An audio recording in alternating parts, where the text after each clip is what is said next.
Ambassador Chen Wei stood alone in the center of the huge crystal chamber. The walls around him glowed with a cold blue light. 6 different alien species sat in their high seats, looking down at him like judges ready to give a death sentence. He had been Earth's representative to the Galactic Council for 3 years. In all that time, he had never seen them this angry. The hive speaker clicked its insect-like mouthparts. Its compound eyes reflected the chamber's light like broken mirrors. "Human Chen Wei," it said in its buzzing voice. "Your species has broken the most sacred law of the galaxy." Chen kept his face calm, but his heart was racing. 3 months ago, Earth had received a distress call from a small colony world called Kepler 442b. The message was simple and desperate. Slavers were coming, and they had no way to fight back. The Galactic Council had been very clear about their law of cosmic neutrality. No species could interfere in the conflicts of others. No matter how wrong or evil the situation might be, everyone had to stay out of it. But Earth had ignored that law. The Aquarian delegate gurgled through its water-filled helmet. "The colony of Kepler 442b was not under your protection. You had no right to send your warships there." Chen remembered watching the news reports. The human fleet had arrived just as the slavers were loading civilians onto their ships. The battle lasted only 2 hours. Earth's ships were smaller and newer than most in the galaxy, but they fought like nothing the aliens had ever seen. Every single slaver ship was destroyed or captured. 15,000 civilians were saved from a life of slavery. The galaxy had been shocked, not because of the battle itself, but because someone had actually cared enough to fight. The tall, gray-skinned Etherian council leader stood up. Its voice echoed strangely in the chamber. "In the 5,000 years of the Galactic Council, no species has ever violated the law of cosmic neutrality. Your kind has shown complete disrespect for the order that keeps peace in the galaxy." Chen finally spoke. "We saved 15,000 innocent people from slavery. How is that wrong?" The insectoid hive speaker's antennae twitched with anger. "Wrong? Right? These words mean nothing. Order means everything. Without order, there is only chaos and war." The crystalline being called a shard rang like a bell when it spoke.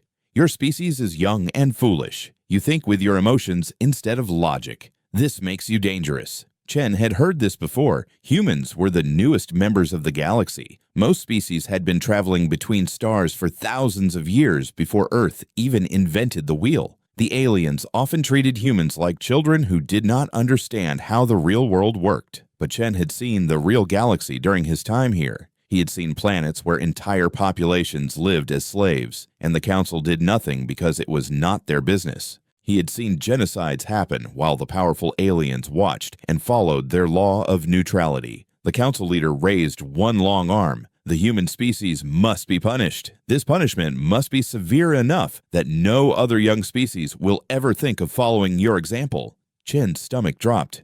"What kind of punishment?" The hive speaker made a sound that might have been laughter. "The Zephyrian homeworld was destroyed in a civil war 2 years ago. 6 million Zephyrian refugees have been living in camps on the outer rim worlds. The conditions there are difficult." Chen knew about the Zephyrians. Their planet had torn itself apart in a war over resources.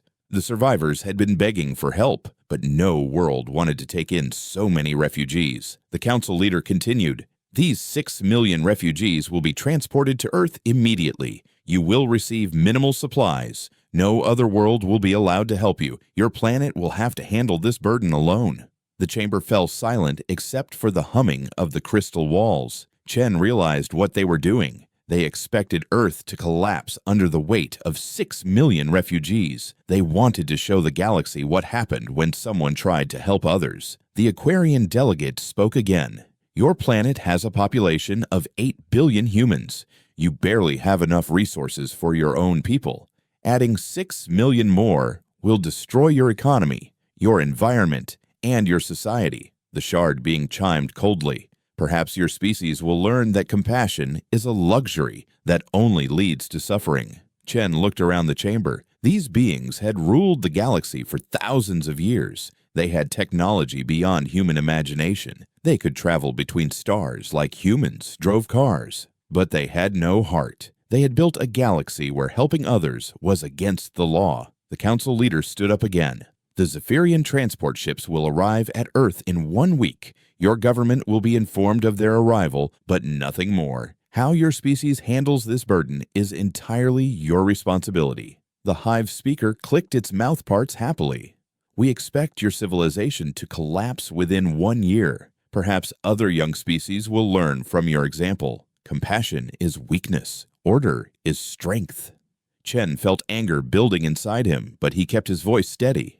"And if we succeed, what if Earth can handle 6 million refugees?" The aliens looked at each other. The idea seemed impossible to them. The council leader made a sound that might have been a laugh. "Human, your species struggles to take care of your own people. Your planet is damaged by pollution and climate change. Your nations still fight wars over resources and territory. Do you really think you can successfully integrate 6 million aliens into your world?" Chen thought about Earth. Yes, his planet had problems.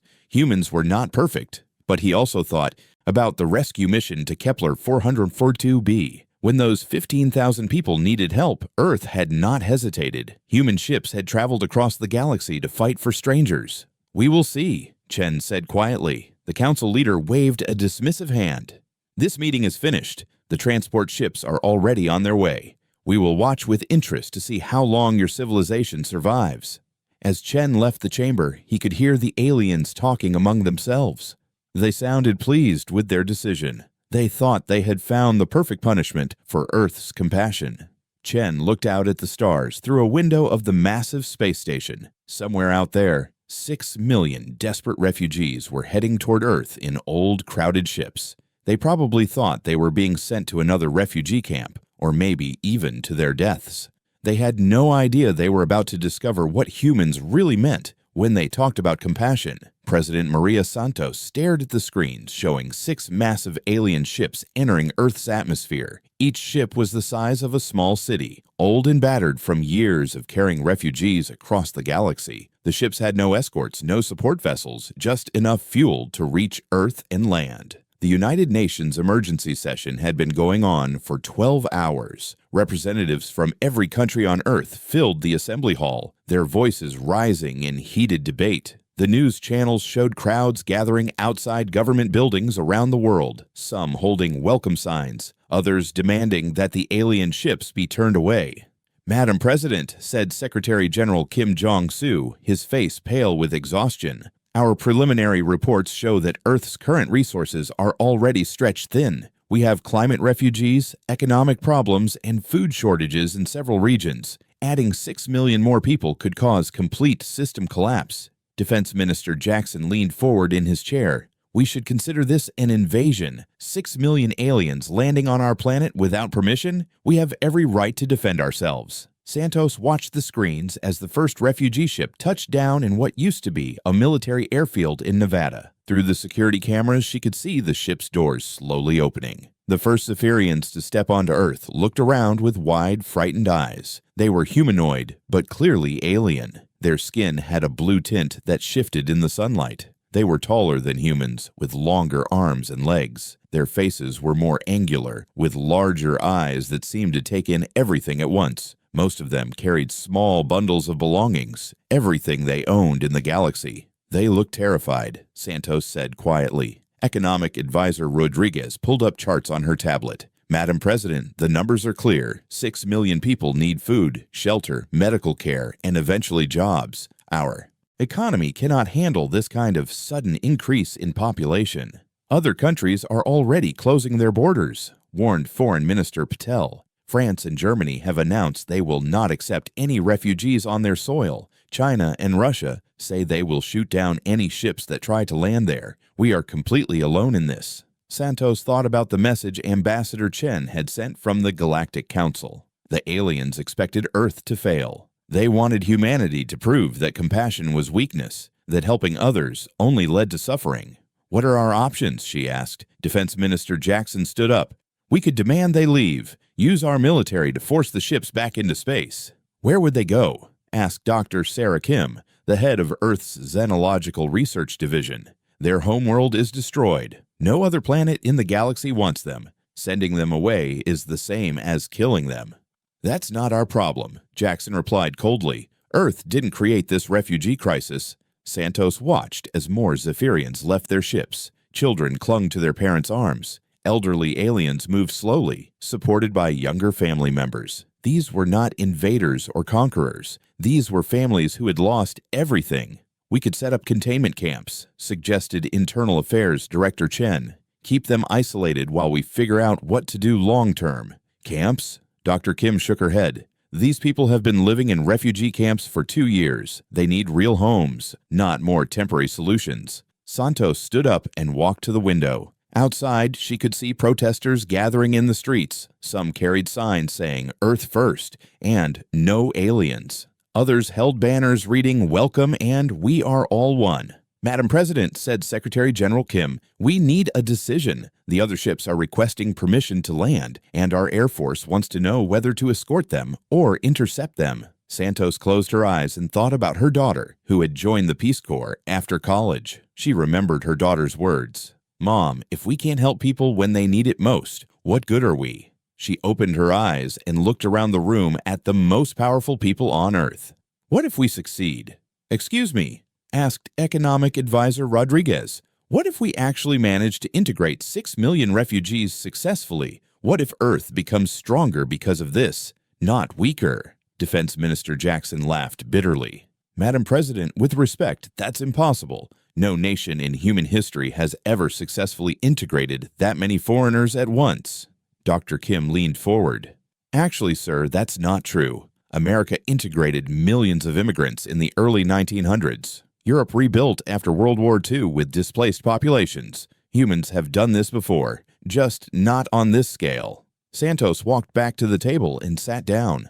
"The Galactic Council thinks they're punishing us. They believe that forcing us to help these refugees will destroy our civilization." "They might be right," muttered Jackson. Santos shook her head. "Or they might be wrong. Maybe they don't understand humans as well as they think they do." She picked up her phone and called General Martinez, the head of Earth's Emergency Response Division. "General, I want every military base in North and South America prepared to house refugees temporarily, not as prisons, as shelter." "Ma'am?" Martinez sounded confused. "I'm also authorizing the release of emergency food supplies from our strategic reserves. Contact every major corporation and ask for volunteers to help with integration efforts." Foreign Minister Patel stared at her. "Madam President, are you seriously considering taking in all 6 million refugees?" Santos looked around the room. "Ladies and gentlemen, 3 months ago, we sent our ships across the galaxy to save 15,000 strangers from slavery. We did it because it was the right thing to do. Now 6 million strangers need our help." "This is different," argued Jackson. "This could destroy our economy, our society, everything we've built." "Or," said Santos, standing up again, "this could be the greatest test of human character in our history." She walked to her desk and picked up a pen. On the paper in front of her were 2 different orders waiting for her signature. One would authorize the military to turn the refugee ships away. The other would begin the largest humanitarian operation in human history. "The Galactic Council expects us to choose cruelty," she said quietly. "They expect us to prove that compassion is weakness, that helping others is impossible." She signed the second order. "Let's prove them wrong." Within hours, Operation Open Arms began. Military bases across the Americas were converted into temporary housing. Civilian volunteers drove trucks full of food and blankets to the landing sites. Technology companies rushed to develop translation software so humans and Zephyrians could communicate. The news showed incredible scenes. A farmer in Kansas teaching blue-skinned aliens how to plant corn. A group of children in Mexico City playing soccer with young Zephyrians. An elderly woman in Canada knitting warm clothes for refugee families. Not everyone was happy. Protests erupted in several cities. Some politicians demanded Santos be removed from office. But for every voice of anger, there seemed to be 2 voices of support. Dr. Kim watched the first successful translation between a human doctor and a Zephyrian patient. "You know," she said to Santos over the phone, "the aliens might have made a mistake. They assumed humans would react with fear and selfishness." Santos smiled as she watched a news report about a school in Texas where human and Zephyrian children were learning together. Maybe they forgot that humans have something they don't.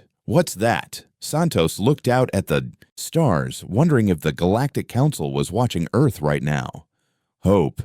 Dr. Sarah Kim walked through the research center that had been built in what used to be a refugee camp in Nevada. 6 months ago, this place had been rows of military tents housing desperate alien families. Now it was a thriving community where human and Zephyrian scientists worked side by side. She stopped at a lab where her colleague Dr. James Wilson was working with Keith Rose, a former Zephyrian engineer. The two were bent over a holographic display showing molecular structures that seemed to dance in the air. "How's the medical research going?" Sarah asked. Ketharos looked up with his large, expressive eyes. His English had improved dramatically over the past few months, though he still spoke with the musical accent all Zephyrians had. "Dr. Kim, we have made remarkable discovery. Zephyrian biology processes certain diseases differently than human biology." Wilson nodded excitedly. "We've found that Zephyrian blood contains compounds that could cure several types of cancer. And, get this, human stem cell therapy can regenerate Zephyrian tissue damage that their own medicine couldn't fix." Sarah smiled. This was exactly the kind of breakthrough nobody had expected. When the refugees first arrived, everyone had focused on the challenges: feeding them, housing them, helping them learn human languages and customs. Nobody had thought about what humans might learn from them. "The applications are incredible," continued Keith Eros. "My people have been studying biotechnology for centuries. Combined with human medical knowledge, we believe we can eliminate most genetic diseases in both our species." Sarah's tablet chimed with a message from the president. Earth's economy had not collapsed as predicted. In fact, it was growing faster than ever before. The combination of human innovation and Zephyrian technology was creating industries that had never existed. She walked outside into the afternoon sun. The settlement looked more like a small city now than a refugee camp. Zephyrian architects had taught humans how to build structures that worked with natural air currents, reducing energy costs by 60%. Human engineers had shown Zephyrians how to use Earth materials in ways they had never considered. In the central plaza, she saw something that made her stop and stare. A group of human teenagers was playing a game with young Zephyrians. It looked like a combination of soccer and basketball, but played on a three-dimensional field that the Zephyrian kids had designed. The human kids had added rules that made the game faster and more exciting. An elderly Japanese man named Hiroshi sat at a wooden table teaching a Zephyrian woman how to carve wood. The Zephyrian's longer fingers and different joint structure allowed her to make cuts that Hiroshi had never thought possible. In return, she was teaching him about Zephyrian mathematics, which used base 12 instead of base 10 and made certain calculations much simpler. Sarah's phone rang. It was President Santos. "Sarah, I need an update on the integration program. The UN Security Council is meeting tomorrow, and several countries are asking questions about our refugee policy." "Madam President, integration is succeeding beyond our wildest expectations. Crime rates in refugee communities are actually lower than in comparable human communities. Employment rates are approaching 90%. How is that possible?" Sarah watched a construction crew where humans and Zephyrians worked together to build a new apartment complex. The Zephyrians' natural understanding of structural engineering combined with human construction techniques was allowing them to build faster and stronger than either species could alone. "Zephyrians have skills we need, and we have skills they need. It's not just about giving them jobs. We're creating entirely new types of work." She pulled up data on her tablet. The atmospheric processing plant in Colorado is removing carbon dioxide from the air 10 times faster than our best previous technology. The new agricultural techniques they've taught us could feed an extra billion people. And the cultural exchange is incredible. Santos sounded amazed. "What about public opinion?" Sarah walked past a street musician, a human woman playing guitar, while a Zephyrian man created harmonies with an instrument that looked like a cross between a flute and a harp. A crowd of both species had gathered to listen, children from both worlds dancing together. Support for the refugee program is at 73% and rising. Most humans see the Zephyrians as neighbors now, not outsiders. There have been over 50,000 marriages between the species in the past 6 months. Marriages. Turns out humans and Zephyrians are genetically compatible. The first human Zephyrian children are due next month. Dr. Wilson thinks they'll have the best traits of both species. Sarah heard Santos take a deep breath. What are you not telling me, Sarah? Sarah looked up at the sky, where she could see the tiny dots of Galactic Council surveillance drones. They had been watching Earth constantly since the refugees arrived. The Galactic Council expected us to fail. They thought taking in 6 million refugees would destroy our civilization. Instead, our technology has advanced by decades, our economy is booming, and our culture is richer than ever before. She paused, watching a group of Zephyrian children learn to ride bicycles with help from human kids. I think they're scared, Madam President. Scared of what? Scared that we're proving them wrong. For thousands of years, the galaxy has operated on the principle that different species can't really work together. The strong dominate the weak. Everyone looks out for themselves, and helping others is foolish. A young Zephyrian girl fell off her bicycle and started to cry. Immediately, both human and Zephyrian children rushed to help her up. Within moments, she was laughing again. We're showing the galaxy a different way to live. That evening, Sarah attended the weekly community meeting in the main amphitheater. These meetings had started as a way to solve practical problems, housing assignments, work schedules, resource distribution. Now they had become celebrations of shared accomplishment. Ketharos stood at the podium, speaking to an audience of both humans and Zephyrians. 6 months ago, my people arrived on Earth as refugees. We had lost our homeworld, our government, everything we had built over thousands of years. He paused, his large eyes reflecting the lights of the amphitheater. We expected to live in camps. We expected to be treated as a burden, as unwanted guests who had nowhere else to go. A human woman in the audience called out, "You were never unwanted here." Ketharos smiled, an expression Zephyrians had learned from humans. Instead, we found something my people had forgotten existed. We found a species that believes cooperation is stronger than competition, that helping others makes everyone stronger.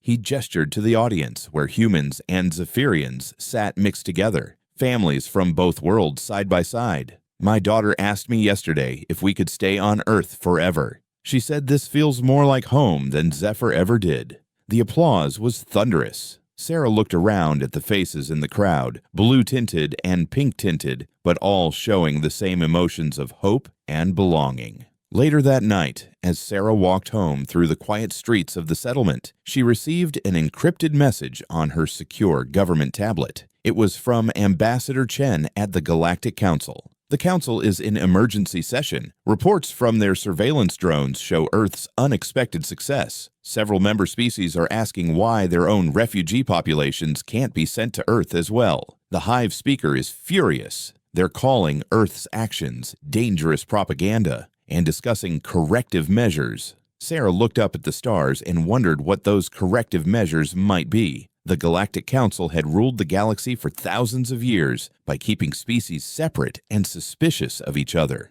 Earth was proving that a different way was possible. She thought about the human Zephyrian children who would be born next month, the first generation of a truly galactic species. She thought about the technologies that were being developed through cooperation instead of competition. She thought about the idea that the galaxy might one day be ruled by compassion instead of fear. The Council was right to be scared. Earth wasn't just succeeding with the refugees, it was showing the galaxy what they could become if they chose cooperation over conquest. And that was the most dangerous thing of all to beings who had built their power on division. Admiral Lisa Rodriguez stood in the command center of Earth's orbital defense platform, staring at the massive object approaching through space. According to the Galactic Council's emergency broadcast, it was a rogue asteroid the size of Manhattan, moving fast enough to destroy all life on Earth if it hit. The message from the Council had been clear. Earth had 24 hours to evacuate all 6 million Zephyrian refugees to designated collection ships. Once the refugees were safely away from Earth, the Council would use their advanced technology to destroy the asteroid. If the refugees remained on Earth, the Council claimed they couldn't risk using their weapons so close to a populated world. "Admiral," called Lieutenant Commander Park from the sensor station, "I'm getting strange readings from the asteroid. Its trajectory is too perfect, and it's made 3 course corrections in the past hour." Rodriguez nodded grimly. "Natural asteroids don't change course, Commander. In the 18 months since the refugees had arrived, Earth's technology had advanced dramatically. Combining human engineering with Zephyrian science had created detection systems that could analyze objects in space with incredible detail. "What do the Zephyrian scientists think?" asked Rodriguez. Dr. Ketharos appeared on the main screen, broadcasting from the research facility in Nevada. Behind him, human and Zephyrian scientists worked frantically at computers covered with scrolling data. "Admiral Rodriguez, we have completed our analysis. This object is not an asteroid. Its density is wrong, its trajectory is artificially controlled, and it's emitting energy signatures consistent with cloaked spacecraft technology." Rodriguez felt her anger rising. The Galactic Council wasn't trying to save Earth from an asteroid. They were threatening to attack Earth unless the humans abandoned their refugee population. "Can we prove it's artificial?" she asked. A human scientist named Dr. Martinez joined Ketharos on the screen. "Admiral, the mathematical models are conclusive. The object has made precise course corrections to ensure it will impact Earth in exactly 23 hours and 14 minutes. No natural object moves with that kind of precision." President Santos appeared on another screen from the White House Situation Room. "Admiral, what are our options?" Rodriguez looked at the tactical display. Earth's Space Force was small compared to the Galactic Council's fleet, but 18 months of technological cooperation had made their ships far more advanced than they used to be. "Madam President, we have 12 orbital defense platforms armed with the new hybrid plasma cannons. Our newest destroyers are equipped with Zephyrian shield technology. We're not defenseless." "Can we stop the asteroid if it's real?" Commander Park ran calculations on his computer. "If it's really an asteroid, our nuclear missiles might be able to break it up or change its course. If it's a ship pretending to be an asteroid, then we're looking at a first contact situation with hostile intent," finished Rodriguez. Santos looked tired and worried. "The UN Security Council is in emergency session. Half the member nations are demanding we evacuate the refugees immediately. They say Earth's survival is more important than protecting 6 million aliens." Rodriguez thought about the Zephyrian families living in communities across Earth. Children who had learned to speak English and Spanish and Mandarin. Adults who had jobs, friends, lives they had built from nothing. Couples planning weddings. Expectant parents preparing for babies who would be the first generation of human Zephyrian hybrids. "Madam President, what if we called their bluff?" "Excuse me? What if we broadcast our evidence that the asteroid is really a ship? Let the whole galaxy see what the Council is really doing." Santos paused for a long moment. "Admiral, if you're wrong, if that really is an asteroid, 8 billion humans and 6 million Zephyrians will die. And if I'm right, Madam President, we'll expose the Galactic Council as tyrants who threaten planets to maintain their power." Dr. Ketharos spoke up from the research facility. "Admiral Rodriguez, if I may add something, we have been monitoring communications from other refugee populations across the galaxy. Many are watching Earth's situation closely. If the Council succeeds in forcing you to abandon us, it will send a message that compassion is useless against threats." Rodriguez pulled up reports from Earth's intelligence services. In the past year, dozens of worlds had requested permission to send their own refugee populations to Earth. Stories of Earth's success had spread across the galaxy like wildfire, inspiring populations that had lived under the Council's rigid system for thousands of years. "Admiral," said Commander Park urgently, "we're receiving a transmission from the approaching object." The main screen flickered, and suddenly Admiral Rodriguez was looking at the insectoid face of the hive speaker from the Galactic Council. Its compound eyes glittered with cold satisfaction. "Humans of Earth," it buzzed, "you have 22 hours to evacuate all Zephyrian refugees from your planet. Transport ships are standing by to collect them. If you refuse, the asteroid will impact your world, and we will sadly be unable to help." Rodriguez stepped forward. "Hive speaker, we know that's not an asteroid. Our sensors show it's a cloaked ship under your control." The alien's mandibles clicked in what might have been laughter. "Humans make many accusations when they are afraid. Perhaps you should focus on saving your species instead of spreading lies." "Then prove us wrong," Rodriguez said boldly. "Let our ships approach the asteroid for a closer look. If it's really just rock and ice, you have nothing to hide." The hive speaker's antennae twitched with annoyance. "The radiation from the asteroid makes close approach impossible. Trust the Council's wisdom, human. Evacuate the refugees, and your world will be saved." The transmission ended abruptly. Rodriguez turned to President Santos's screen. Madam President, permission to take action. Santos closed her eyes for a moment. When she opened them, her expression was determined. What do you need? Permission to broadcast our evidence to the entire galaxy, and permission to defend our world if that ship attacks. Admiral, you realize you're talking about starting a war with the most powerful alliance in galactic history. Rodriguez looked around the command center at her crew, humans and Zephyrians working side by side to defend their shared home. Madam President, 18 months ago, the Council dumped 6 million refugees on Earth because they thought it would destroy us. Instead, it made us stronger than we ever imagined. Maybe it's time the galaxy learned what humans do when someone threatens our family. All of them. 6 million aliens are now our family? Rodriguez smiled. Yes, ma'am. Every single one. Santos nodded slowly. Do it. Within minutes, Earth's most powerful transmitters began broadcasting to the entire galaxy. Dr. Catheros and Dr. Martinez presented their evidence, mathematical models showing the object's artificial course corrections, energy signatures proving it was a ship, and recordings of the Hive speaker's threats. The response was immediate. Communications poured in from across the galaxy. Refugee populations on dozens of worlds reported that their governments were suddenly treating them better, afraid of how their citizens would react to the Council's tactics. Several smaller species formally protested the Council's actions, but the most important response came from the asteroid itself. The cloaking field dropped, revealing a massive Council warship bristling with weapons. All ships, battle stations, ordered Rodriguez. Today, we find out if compassion really is stronger than fear. As Earth's small but advanced fleet moved to intercept the Council ship, Rodriguez received one more transmission. It was from Catheros, speaking not just as a scientist, but as a leader of the Zephyrian refugees. Admiral, my people want you to know, we are not just refugees anymore. We are Earth citizens, and Earth citizens do not abandon their home. The battle for Earth's right to choose compassion over cruelty was about to begin.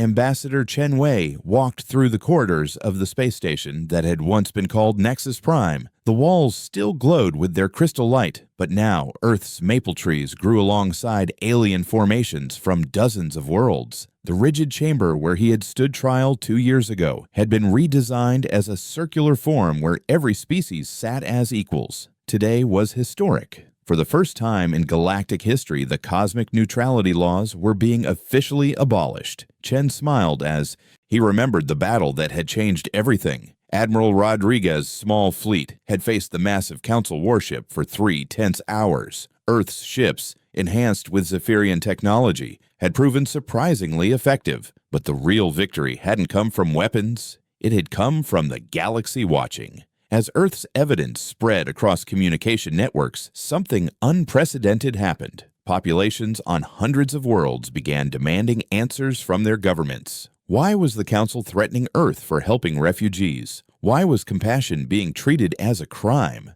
The breaking point came when the Aquarian homeworld, one of the founding members of the Council, formally withdrew its support. The Aquarian delegate had broadcast a simple message. We joined the Council to bring peace to the galaxy. Threatening to destroy a planet for showing kindness is not peace. Within hours, the Council warship had retreated. The Hive speaker resigned in disgrace. The age of enforced neutrality began to crumble. Chen entered the main forum where representatives from 300 species had gathered. At the center of the room stood President Santos, now in her 70s, but still carrying herself with the dignity that had defined her historic decision 2 years ago. My fellow beings, Santos began, her voice carrying clearly through the translation devices that allowed every species to understand her words. 2 years ago, the old Council tried to punish Earth for showing compassion. They believed that forcing us to take in 6 million refugees would destroy our civilization. She paused, looking around at the diverse faces filling the chamber. They were right about one thing. It did destroy something. It destroyed the idea that different species cannot live and work together successfully. Chen watched the reactions around the room. The crystalline shards rang like bells in approval. The aquatic delegates gurgled happily in their water-filled suits. Even some of the former Hive speaker's own people clicked their mandibles in agreement. Today, Earth's population includes not just humans and Zephyrians, but refugees from 47 different species. Our cities are more diverse than anywhere else in the galaxy. Our technology advances daily through cooperation between brilliant minds from dozens of worlds. Santos gestured to a display showing images of Earth. Children from multiple species played together in parks. Scientists from different worlds worked side by side in laboratories. Artists created new forms of music and art that no single species could have imagined alone. But most importantly, we have proven that the galaxy does not have to be ruled by fear. Chen remembered the day when formal requests started arriving. First, it was the Zephyrian government in exile, asking to make Earth their official new homeworld. Then other species began requesting what they called penalty deportation. They wanted their own people sent to Earth as refugees. The old system of rigid separation was collapsing. Species that had barely communicated for centuries were forming new alliances based on Earth's model of cooperation. Dr. Sarah Kim, now the head of the Galactic Integration Commission, stood to address the forum. The results speak for themselves. In the past 2 years, technological advancement across Council space has increased by 400%. Conflicts between species have decreased by 80%. Trade and cultural exchange are at all-time highs. She pulled up holographic charts showing the transformation of the galaxy. Every world that has adopted Earth's integration model has seen similar results. Diversity makes us stronger, not weaker. The former Etherian Council leader raised one long arm to speak. But what of order? What happens when conflicts arise between species? How do we maintain peace without neutrality laws? Santos smiled. By choosing to care about each other's well-being, when species work together toward common goals, there are fewer conflicts to resolve. She gestured to another display, showing the response to a recent crisis. When the mineral-rich world of Kepler-296 had been devastated by natural disasters, 43 different species had sent aid without being asked. The same world that had once struggled alone under the neutrality laws was rebuilt in months through cooperative effort. The old laws said we couldn't interfere in each other's problems, continued Santos. The new approach says we shouldn't have to face problems alone. Chen stepped forward to make the formal announcement. By unanimous vote of the Reformed Galactic Council, the cosmic neutrality laws are hereby abolished. In their place, we established the Cosmic Compassion Accords, a commitment that no species shall face extinction, slavery, or genocide, while others have the power to help. The chamber erupted in sounds of approval from dozens of different species. Chen had never heard anything like it, a symphony of celebration from across the galaxy. But the real surprise came next. Keth Eros, now serving as Earth's representative to the Council, stood to make an announcement. The Zephyrian people have a proposal. We request that Earth be designated as the permanent capital of the Reformed Galactic Council. The chamber fell silent. This was unprecedented. The capital had always been a neutral space station, never a homeworld of any particular species. The Aquarian delegate gurgled softly. Earth is not neutral. Earth has taken a clear position in favor of cooperation and compassion. Ketharos nodded. Exactly. For too long, neutrality meant standing aside while others suffered. Perhaps it is time for the galaxy to be led by a world that stands for something positive. The vote was closer than the neutrality abolition had been, but it passed. Earth would become the first planetary capital of the Galactic Council, a symbol of the new age of cooperation. 5 years later, Chen stood in his garden in New Geneva, watching his granddaughter play with her best friend, a young Zephyrian girl whose parents had been among the original 6 million refugees. The children spoke 3 languages fluidly and were working on learning a 4th from their new Aquarian neighbor. Santos, now retired, joined him on the garden bench. She looked older but content as she watched the children play. "Do you ever wonder what would have happened if we had chosen differently?" she asked. Chen thought about it. If we had turned away the refugees, if we had followed the Council's expectations, if we had chosen fear over compassion. Chen watched as more children arrived at the garden. Humans, Zephyrians, Aquarians, and 3 other species he had learned to recognize over the years. They immediately formed teams for some game that seemed to involve elements from all their cultures. I think the galaxy would still be ruled by species that believed helping others was weakness, he said. Santos nodded. And now. Chen looked up at the sky. where ships from across the galaxy arrived daily carrying beings who wanted to experience Earth's model of cooperation. Some came as students, others as refugees, others simply as visitors who wanted to see what a truly integrated world looked like. Now the galaxy is ruled by species that believe helping others makes everyone stronger. One of the children called out to them in Zephyrian, asking if they wanted to join the game. Santos laughed and stood up, her old joints creaking, but her spirit obviously willing. "Come on, Chen. Let's show these youngsters how the older generation plays." As Chen watched Santos run around the garden with children from 6 different species, he remembered the cold chamber where the old council had announced Earth's punishment. They had tried to break humanity's spirit by forcing them to care for millions of refugees. Instead, they had given humanity the chance to show the galaxy what they were truly capable of. The punishment had become the greatest gift in galactic history, and as the children's laughter echoed through the garden, laughter that sounded the same regardless of what species it came from, Chen knew that the galaxy would never be the same again. The age of compassion had begun.